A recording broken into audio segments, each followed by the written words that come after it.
Hello friends, welcome to my channel. দেশ এবং দেশের বাইরে থেকে যারা আজকে আমার ভিডিওটি কন্টিনিউ করেছেন প্রত্যেককে gardener Trips with Kamal YouTube চ্যানেলে স্বাগতম।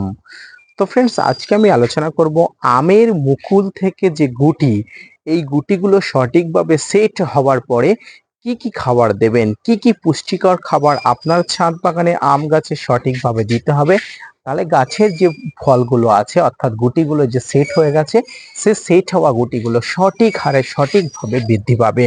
তো ছাদ বাগানে আম গাছের খাবার সম্পর্কিত আজকের এই ভিডিওটি আপনার কাছে অধিক পরিমাণ গুরুত্বপূর্ণ হতে যাচ্ছে।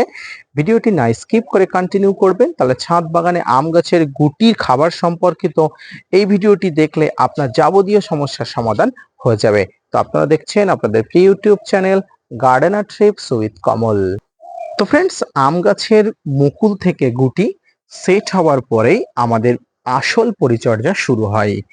যখন গাছে বিভিন্ন ধরনের মুকুল থাকে, বিভিন্ন পর্যায়ে থাকে, তখন মুকুলগুলোকে পরিচর্যা আমাদের আলাদা আলাদাভাবে করতে হয়।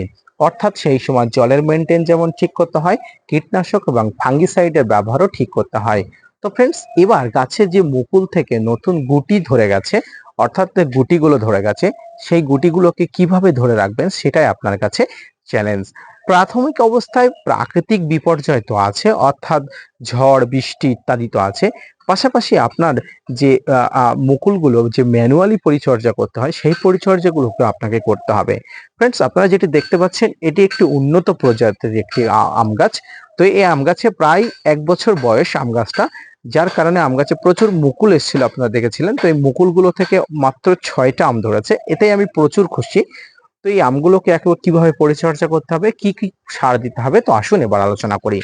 সর্বপ্রথম আপনাদের বলি, আমের যে মুকুলগুলো থেকে যে গুটিগুলো ধরেছে, এই গুটিগুলোর এই সাইজ আসা মাত্রাই আপনাকে একবার গাছে একটা অনুখাদ্য দিতে হবে। এই অনুখাদ্যের মধ্যে আপনি যে কোনো ধরনের অনুখাদ্য দিতে পারেন। আপনি বোরন স্প্রে করতে পারেন, বোরনের ব্যবহার অনস্বীকার্য, অবশ্যই বোরন দিতে পারেন। এই সময় আপনারা অ্যাগ্রোনমিন ম্যাক্স দিতে পারেন, অ্যাগ্রোনমিন গোল্ড দিতে পারেন। ফ্রেন্ডস, অবশ্যই দেবেন। আপনি যদি বোরন দেন, অবশ্যই বোরন 1 গ্রাম বা 2 গ্রাম 1 লিটার জলে নিয়ে আপনাকে অবশ্যই খুব ভালো করে গাছের ফলগুলোর উপরে স্প্রে করতে হবে, সামগ্রিকভাবে গাছে স্প্রে করতে হবে।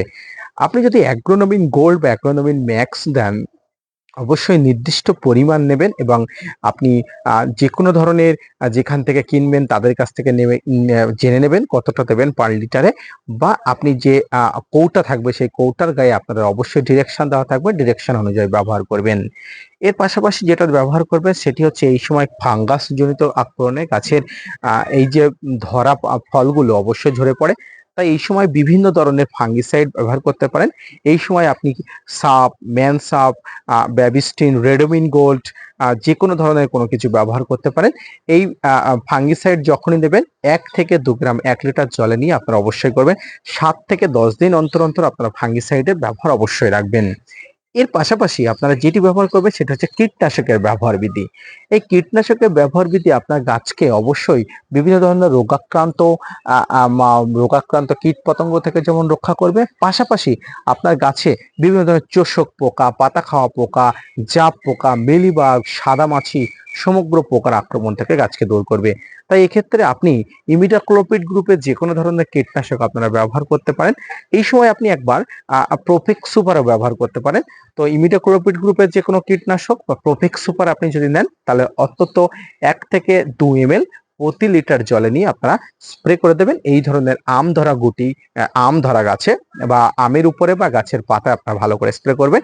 আপনারা যখন কীটনাশক ব্যবহার করবেন সবসময় সন্ধ্যার পর পরে ব্যবহার করবেন, এবং যে কোনো মাইক্রোনিউট্রিয়েন্ট ব্যবহার করবেন সেটি অবশ্যই আপনারা সকালের টাইম ব্যবহার করবেন। এবং এই সময় আরেকটি যে জিনিসটা ভাইটাল সেটি হচ্ছে এই সময় গাছে কিছু পুষ্টি দরকার। গাছ যেগুলো মাটি থেকে সবকিছু নিতে পারে না, তাই এই সময় বাড়ি থেকে কিছু পুষ্টি দিতে হবে। তাই সমরেশীয় কিছু এনপিকে, যেমন 19-19-19, 18-18-18, 7 থেকে 10 দিনের ব্যবধানে আপনারা স্প্রে করবেন।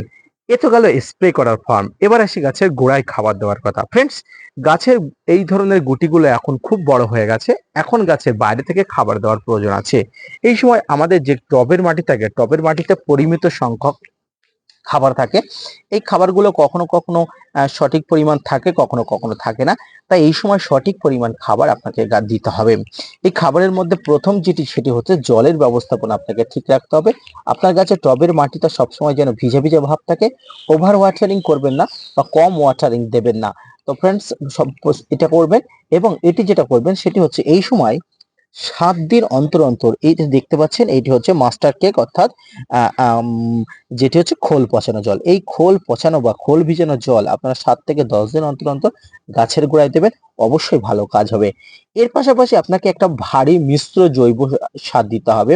এই ভারী মিশ্র সারের মধ্যে যেটি শিংকুচি, হাড় গুঁড়ো, ভার্মি কম্পোস্ট, নিমখোল, সাব একসঙ্গে মিশিয়ে আপনার টবের আয়তন অনুযায়ী বা গাছের উচ্চতা অনুযায়ী দেবেন, যেটি আমি গত 2 দিন আগে দিয়ে দিচ্ছি। এই মুহূর্তে আমার গাছে কোনো খাবার দিতে আর বাকি নেই, শুধুমাত্র এই খোল পচানো জল এটি আমি দেব। তো এইভাবে আপনারা দেবেন। এই খোল পচানোর জল আপনারা কতটা দেবেন? এই খোল পচানোর জল আপনারা 100 গ্রাম জল, খোল পচানো জলের সাথে আরো কিছু পরিমাণ জল মিশিয়ে নিয়ে আপনারা এই ধরনের 2টা 3টা গাছে টবের মাটিতে দিতে পারেন। তবে অত্যাধিক খোল পচানো জল গাছের গোড়াতে দেবেন না, সেক্ষেত্রে সমস্যা হতে পারে। এইভাবে যদি সামগ্রিকভাবে আপনার এই গুটি ধরা আম গাছগুলোকে পরিচর্যা করতে পারে, তাহলে অবশ্যই আপনাদের গুটি ধরা আমগুলো সুস্থ সবল থাকবে। এবং ফ্রেন্ডস, এই আমটি কি আম আপনারা অবশ্যই যদি চিনতে পারেন কমেন্টস বক্সে কমেন্টস করবেন, দেখি আপনাদের ধারণাগুলো কতটা সঠিক হয়ে যায়। তো ফ্রেন্ডস, আম গাছের পরিচর্যা সম্পর্কিত আজকের এই ভিডিওটি, অর্থাৎ এই গুটি ধরা আম গাছের পরিচর্যা সম্পর্কিত আজকের ভিডিওটি যদি ভালো লাগে থাকে, অবশ্যই একটা লাইক, কমেন্ট, শেয়ার এবং সাবস্ক্রাইব করবেন। পাশাপাশি gardener tips with Kamal YouTube চ্যানেলকে সাপোর্ট করবেন। এবং সর্বশেষে একটা যে কথাটা বলবো সেটি হচ্ছে, আম এই ধরনের হওয়া থেকে আরেকটু বড় হলে আপনারা অবশ্যই এই যে গুটিগুলোকে বেগিং করে দেবেন। বেগিং না করলে এই ধরনের আমে এক ধরনের পোকা আসবে। এই পোকাগুলো গাছের এই যে গুটিগুলোর উপরে ছিদ্র করে দিয়ে ডিম পেড়ে দেবে এবং এই গুটিগুলো সহজেই পচে যাবে। তাই অবশ্যই আরেকটু বড় হলে বেগিং করবেন। বেগিং করা একটা খুব ভালো জিনিস। এই বেগিং করলে গাছের গুটিগুলো যেরকম সুস্থ থাকবে, গুটিগুলো ঝরে পড়বে এবং পোকার আক্রমণের হাত থেকে অনেকটা রক্ষা পাবে। তো আম গাছের পরিচর্যা সম্পর্কিত আজকের এই ভিডিওটি কেমন লাগলো অবশ্যই কমেন্টস করে জানাবেন। পাশাপাশি gardener tips with Kamal YouTube চ্যানেলকে সাপোর্ট করবেন। আপনার জন্য প্রতিনিয়ত তথ্য নিয়ে ভিডিও বানাই। আপনারা যদি মোটিভেট করেন, ভিডিও বানাতে আগ্রহী হবে এবং নতুন নতুন ভিডিও বানাতে উৎসাহী হই। দেখা হচ্ছে পরবর্তী কোনো ভিডিও নিয়ে, ততক্ষণ সঙ্গে থাকবেন। ধন্যবাদ।